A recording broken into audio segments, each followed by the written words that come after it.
네, 여러분 안녕하세요. 반갑습니다. 네.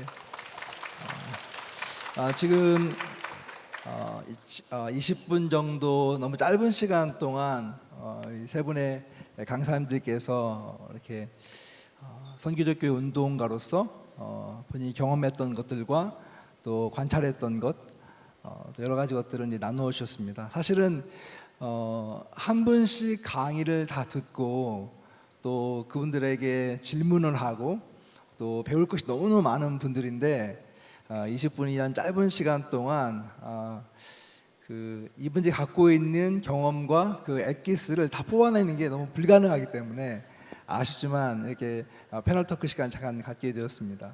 저는 이상훈 교수고요. 우리 이 세 분 강사님들과는 제가 미국에 있지만 한국에서 사역하시는 모습들을 보면서 늘 배우고 또 격려 받기도 하고 또 협력하기도 하면서 선교적 여정을 같이 걸어왔습니다. 너무 먼저 감사하고요. 세 분 다 너무 탁월한 강의를 해주셔서 너무 좋았습니다. 박수로 다시 한번 격려해 주시면 좋겠습니다. 짧은 시간이긴 하지만 제가 몇 가지 질문을 좀 드리고 싶은데 사실 이 그룹이 아까 김선일 교수님 말씀하신 것처럼 선교적 교회 운동가 그룹으로 제가 이름을 지었는데요.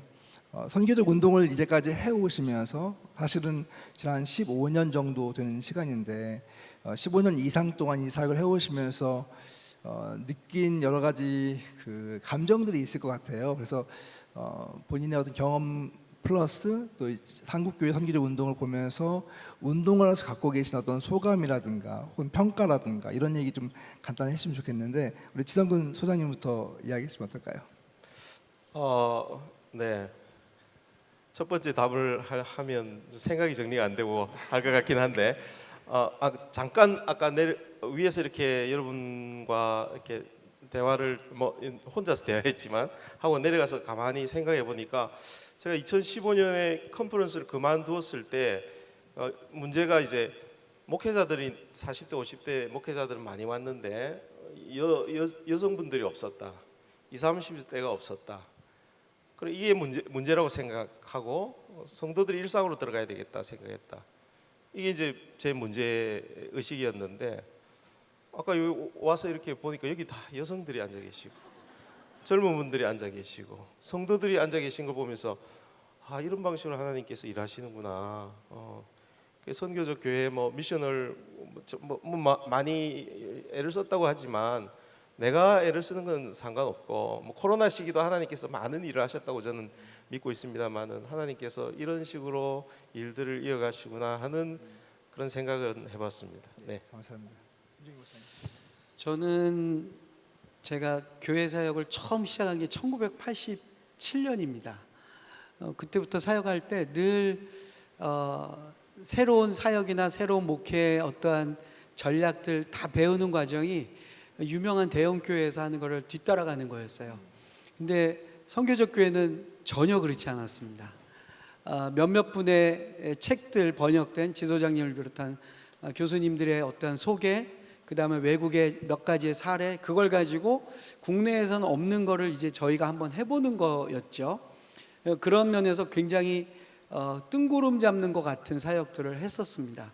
근데 오늘 저도 같은 마음인데 어느 순간 봤더니 이 일에 함께 헌신하고 관심을 갖는 동역자들이 계속해서 남아있고 또 이러한 교회를 꿈꾸는 사역자들이 또 일어나고 있고 더 놀라운 건 이제 이러한 일에 세중앙교회 같이 규모 있는 교회들이 함께 연대하고 함께 꿈을 꿀 수 있다는 이러한 변화들이 한국교회에는 굉장히 기대가 되고 더 설레는 모습이라고 저는 생각이 됩니다. 네, 제가 달리 할 말은 없고요. 우리 두 분께서 말씀하신 것을 제가 요약을 하자면은 지성근과 김종일은 심었고 이상훈과 죄송합니다. 우리 세중학교는 물을 주었고 이제 하나님 자라나게 하실 걸로 믿습니다. 역시 교수님 나오시네. 네, 잘 피해 가시는 것 같은데 네. 그래서 기분 나쁘지는 않습니다. 네. 과제가 좀 있을 것 같아요. 운동을 해오면서 한국 교회가 선교적 교회 운동을 이렇게 진행해 가면서 저도 이제 그 중에 한 사람이지만 사실은 이제 교회 가서 사역할 때마다 늘 지금도 듣는 질문이 선교적 교회가 뭐예요?라고 하는 질문을 아직도 듣습니다. 그러니까 15년이 지났는데도 어떻습니까? 우리 교수님부터 한국교회 선교적 운동을 보면서 우리가 가장 시급하게 좀 다루고 또 풀어야 될 과제가 혹은 넘어야 될 과제가 있다면 어떤 것이 있을까요? 좀 전에 강의에 다 말한 것 같은데. 우리 또 공통적으로 가치들 얘기하신 것 같아요. 일상 속에서 보냄받은 삶을 살도록 우리가 이것에 가장 포커스를 맞추고 그것을 할 수 있도록 지원해주고 지지해주는 것. 어떤 우리가 프로그램이나 행사를 하기 전에 교회에서도 어떤 프로그램이나 어떤 프로젝트를 하기 전에 우리 개개인 교인들이 어떻게 자기 가족과 이웃 안에서 선교적인 삶을 경험하게 할 것인가. 그리고 그 즐거움도 느껴야 되는 그 즐거움을 이게 단순히 의무적으로 우리가 헌신의 의무감만 가지고 되는 게 아니라 우리가 하나님께서는 레리 크랩이라는 사람이 쓴 행복이라는 책 보면 이런 말하거든요. 하나님은 그리스도는 다른 이들을 위해서 자신을 내어주는 것을 가장 큰 행복으로 삼으셨다. 그리고 우리에게도 그 마음을 갖기를 원하신다. 근데 그거를 맛보는 게 저는 선교적 삶의 경험이라고 봐요. 그래서 우리 교회에서도 그렇고 우리 평범한 그리스도인들의 삶 속에서 그러한 다른 사람을 섬기고 그들을 하나님께로 인도하기 위해서 경험하는 어려움도 있고 즐거움도 있고 또한 실험하는 것들도 있을 텐데 그런 것들을 같이 계속해서 나누고 그런 것들을 교회에서 또한 같이 지원해주는 그러한 저는 과제가 가장 중요할 거라고 생각합니다.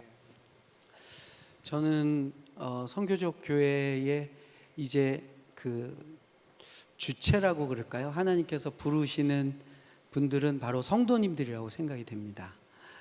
왜냐하면 목회자들보다 성도님들은 일상 속에 더 가까이 계시고 그 부분에서 더 전문가이시고 그 부분에서 더 많은 시간들을 우리의 이웃들과 우리의 일터에서 살아가고 계십니다.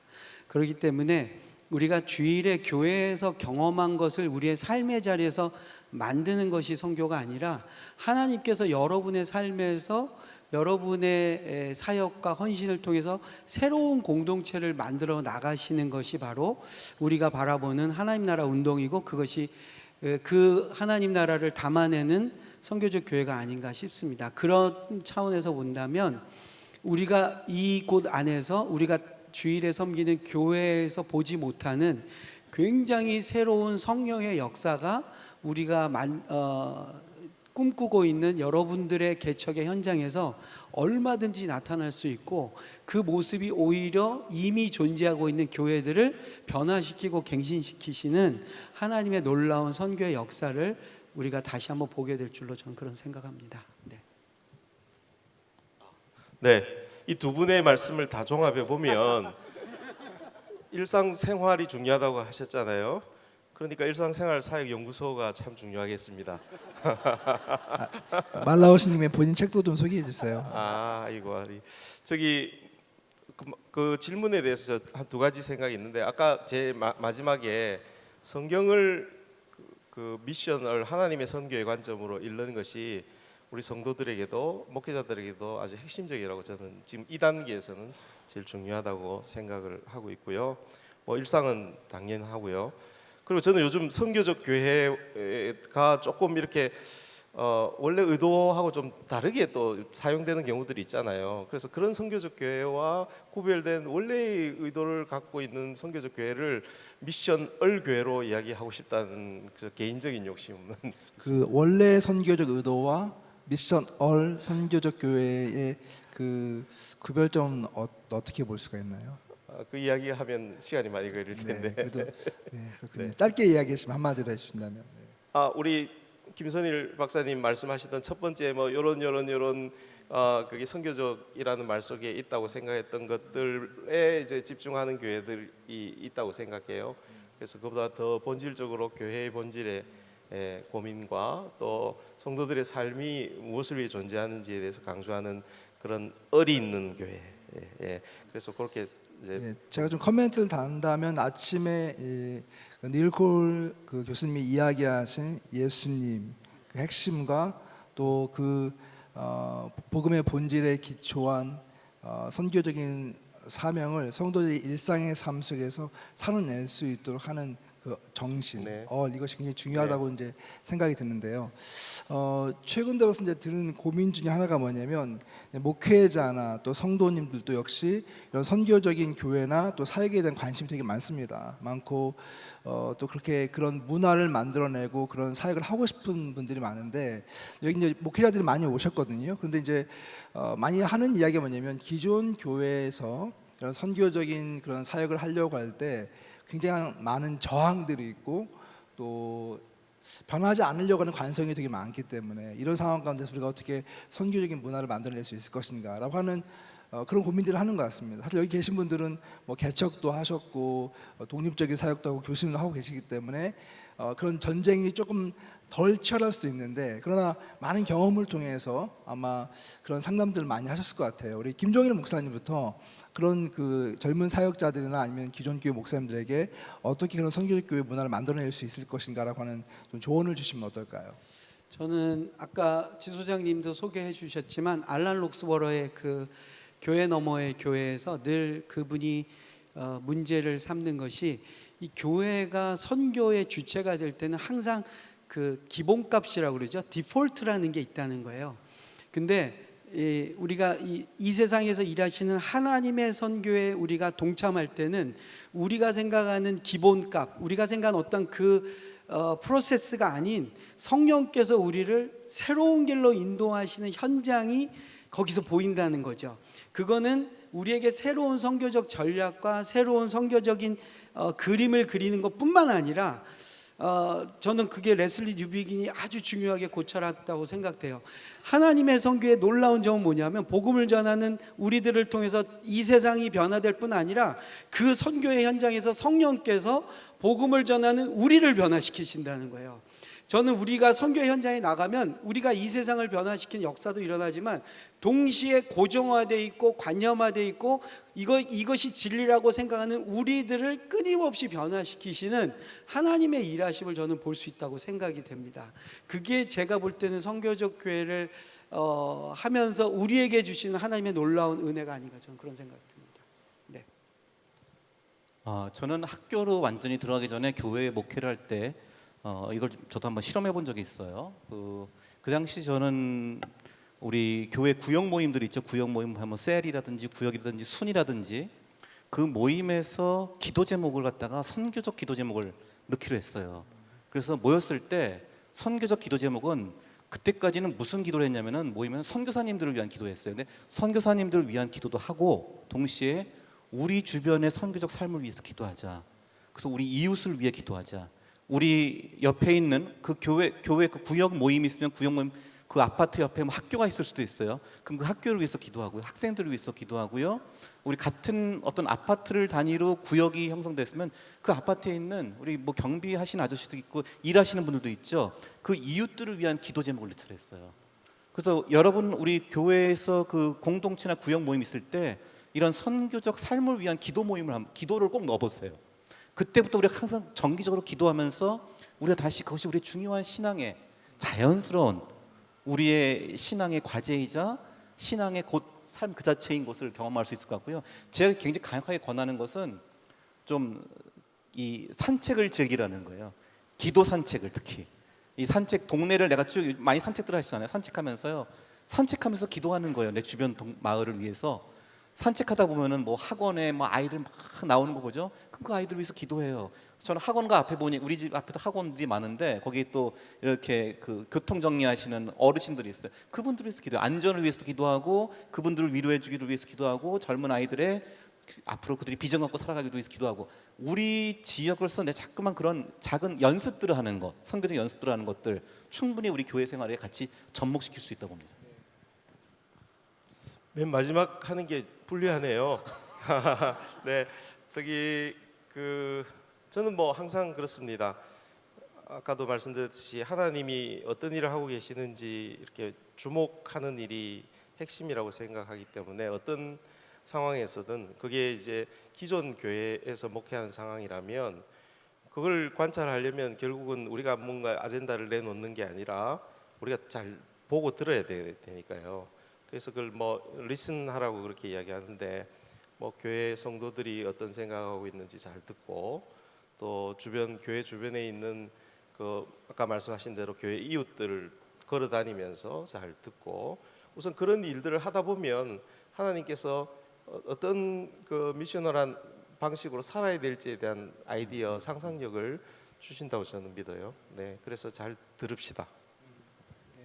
결국 이제 삶의 주도권을 우리가 정말 하나님께 드리고 우리 김종일 목사님 말씀하신 것처럼 성령님께 우리가 의지하면서 그분이 이끌어 가시는 또 그분이 행하시고 있는 그런 사역을 우리가 식별하고 또 그 사역에 우리가 참여할 수 있는 그런 용기를 가질 수 있는가 이런 것이 굉장히 중요한 요소라는 생각이 들게 됩니다.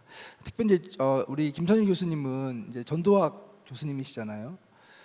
지금 이제 우리가 이야기하면서도 계속 나왔던 단어 중에 하나가 이제 탈교회라는 단어도 나왔고 또 가나안 성도라고 하는 말 오래전부터 있어왔고 그리고 특별히 이제 젊은 세대들 뭐 요즘 또 대학생들이나 그 밑에 세대들은 아예 교회에 대한 무관심 또 조소 이런 것들이 많이 있는데 이런 그 다음 세대를 생각하면서 우리가 선교적인 교회로 나아간다면 어떻게 준비하고 또 어떤 사역을 해야 될 것인가 좀 우리 김선일 교수님부터 좀 이야기했으면 좋겠습니다. 예. 했던 얘기가 반복될까봐 되는데 제가 그냥 하나 경험을 하나 좀 말씀드릴게요. 몇 년 전에 제가 12월 31일 날 한번 한 7, 8년 된 것 같은데 그때 12월 31일 날 갑자기 밤 8시쯤에 우리 가족들과 같이 이제 뭐 그날 이렇게 뭐 연말 뭐 TV 무슨 프로그램 제가 보고 있었는데 전화가 온 거예요. 부동산에서 당시 제가 전세 살고 있었는데 방 빼라는 전화가 온 거예요. 갑자기 무슨 당신은 그런 전화를 12월 31일 날 온 가족이 둘러앉아 TV 보고 있는 시간에 그런 전화를 다 주면서 굉장히 황당했어요. 그날 송경식에 들어가서도 영 마음이 심란해서 집중도 안 되고 그 다음 주에부터 이제 우리가 어떤지 방을 새로운 전셋집을 찾아러 다녀야 되는데 그때도 전셋값이 엄청 뛰었을 때예요. 근데 정말 화가 나더라고요. 이 엄동설안에 내가 또 그때 또 날씨도 얼마나 추운지 우리 가격에 맞는 집을 찾기 참 힘든 거예요. 그래서 막 화가 나고 짜증이 났어요. 근데 그때 제 생각이 딱 들어온 게 아니 너 맨날 선교적 삶을 얘기하면서 왜 이사가라는 이 통보는 선교로 안 보느냐 이 생각이 들어오는 거예요. 죄송합니다. 아까 제가 이 얘기가 생각난 게 아까 화장실에 갔다가 어느 형제님들이 이 얘기 뭐 이사 때문에 스트레스 받는 얘기 하시더라고요. 그래서 제가 오늘 이 자리에서 잠깐 이 자리에서 답을 좀 줘야겠다 생각을 했어요. 제가 그때 회개하면서 하나님 나를 또 새로운 곳으로 보내시는구나 이 생각이 전환을 했어요. 근데 그 다음부터 굉장히 이거에 대한 스트레스가 줄어들더라고요. 그리고 두려움이 불안감이 줄어들고 설레는 마음이 생기더라고요. 어쨌든 그 다음에 어떻게 다가 적절한 데 만났는데 그 다음에 그곳에서 우리가 그 새로운 곳에서 내가 보냄받았다는 인식을 하고 거기 사람들을 보면서요. 저는 거기서 한 노년 부부를 만나서 한 분은 뇌졸중을 앓고 있었고 부인께서 그 아저씨께서 이제 이렇게 기웃기웃 거리시는 분을 제가 인사하고 해서 그분을 복음을 전했어요. 그분을 결국 그 병원 교회에 나가게 했어요. 그래서 제 아내는 거기서 그 아파트에 있는 그 아파트 도서관이 작은 도서관이 있거든요. 그 도서관에서 우리 아내가 미국에 있을 때 아동문학을 좀 공부했는데 그 아동문학 프로그램을 만들었어요. 그 도서관 관장이 부탁을 해서 거기서 젊은 엄마들 만나서 그들과 함께 오랫동안 프로그램을 하다 그 중에서 몇 분들을 되게 또 신앙을 나눌 수 있는 복음을 전할 수 있는 기회를 얻었거든요. 이 선교적 삶이 우리 이웃 속으로 스며들고 우리 자신의 실존적인 상황을 보냄받을 볼 때요. 저는 굉장히 좋은 중요한 우리가 복음을 나눌 수 있는 무한한 풍성한 그런 기회들이 열리라고 믿습니다. 너무 은혜가 되는데요, 교수님. 네, 박수 한번 쳐주세요. 감사합니다. 감사합니다. 성남에서 저희 교회가 도서관을 운영하는데요. 관장은 제 아내입니다. 제가 선교적 교회를 하면서 하나 깨달은 거는 가장 선교적 교회를 많이 들은 사람이 결국 선교적 삶으로 변화되는데 그게 바로 제 아내였습니다. 책하고 별로 상관없는 인생을 살았는데 도서관 관장을 하면서 저희가 경험한 아주 짧은 에피소드는 저희는 사실은 도서관에 대해서 전문가가 없어요. 그쪽에 잘 몰라요. 근데 그냥 우리가 생각하는 도서관이라는 걸 만들어 놨는데 어느 날 저희 마을에 어떤 여성분이 오셔서 쓱 보고 나가시면서 책이 이상하게 꽂혔다고 한마디를 하시더라고요. 그러더니 그 다음 날에는 자기 남편하고 둘이 와서 저희가 이제 잘 모르니까 책을 바닥에 이렇게 막 쌓아놨어요. 그랬더니 책을 이렇게 바닥에 쌓아놓는 건 책에 대한 존경심이 없는 거라고 얘기를 하시더라고요. 그래서 저희가 잘 몰라서 그러는데 좀 아시면 가르쳐 주세요. 그랬더니 그 아내분이 전직이 도서관 사서였어요. 남편분은 현직, 그 당시 현직 우리나라 국가대표 도서관 국립중앙도서관 사서셨어요. 그래서 그분들이 저희 도서관을 다시 세팅해 주셨어요. 두 분이 하다가 안 되겠으니까 이거는 시간이 좀 많이 걸릴 것 같다고 그러면서 국립중앙도서관 사서분들 7분을 초대해서 8주간에 걸쳐서 저희 도서관을 다시 해주셨어요. 심지어 라벨까지 이런 라벨 붙이고 스카치 테이프 이렇게 붙이시면 안 돼요 그러면서 국립중앙도서관에서 쓰는 라벨지가 따로 있대요. 그걸 가지고 붙여주시면서 이걸 만들어 주셨는데 그 여자분이 사실은 우울증 약을 받으러 나오다가 저희 도서관을 오신 거예요. 나중에 페이스북에 자기가 이 도서관 때문에 다시 살아갈 의미를 찾았다고 그러셨어요. 그분이 지금 우리 도서관 사서가 되어 있으십니다. 그 부부 사이에 드디어 조금 이따 치세요. 그 부부 사이에 드디어 아기가 나와서 그 아이를 저희 도서관에서 유아 세례를 베풀었어요. 와, 너무 멋있습니다. 네. 그러니까 우리가 다 준비되지 못한 그 부분까지도 하나님은 오히려 우리가 복음을 전해야 된다고 생각하는 그들이 우리를 도와주면서 우리를 하나님의 공동체로 만들어 가시는 현장을 이 세상 속에서 우리는 볼 수 있습니다. 질문이 뭐였습니까? 질문을 조금 바꾸겠습니다. 아니 바꾸지 말고 원래대로 해주세요. 원래인데 네. 조금 좁혀서 네. 목사님 이제 그 IVF 사역하시면서 네. 학교 사역도 많이 하셨잖아요. 네. 지금 탈교회 또 탈신앙화되고 있는 이런 시대 가운데서 네. 좀 다음 세대들을 향해서 우리는 어떻게 선교적인 교회에 표현을 해야 될 것인가 이런 네. 부분들 좀 네. 짚어주면 좋겠습니다. 맞죠. 네, 그거 탈교회 때문에 시작된 것 같아요. 인간미가 넘치십니다. 네.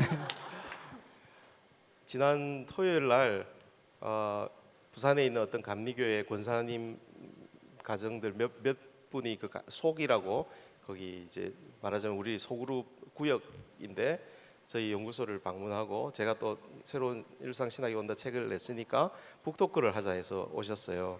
북토크를 하는데 일상생활사회연구소 뭐 하는데요? 라고 질문하면서 자기의 일상 중에 제일 힘든 일상을 이야기하셨어요.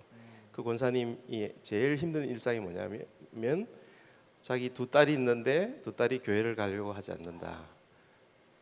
어릴 때부터 너무나 잘 챙겨가지고 교회도 가게 하고 뭐 안 되면 이렇게 첼로 연주를 할 수 있으니까 너 첼로 교회 가서 연주하면 10만 원 줄게 이래가지고 데리고 가고 뭐 이렇게 했는데 이젠 대학생 되고 대학 졸업하면서 이제 교회를 나가지 않는다.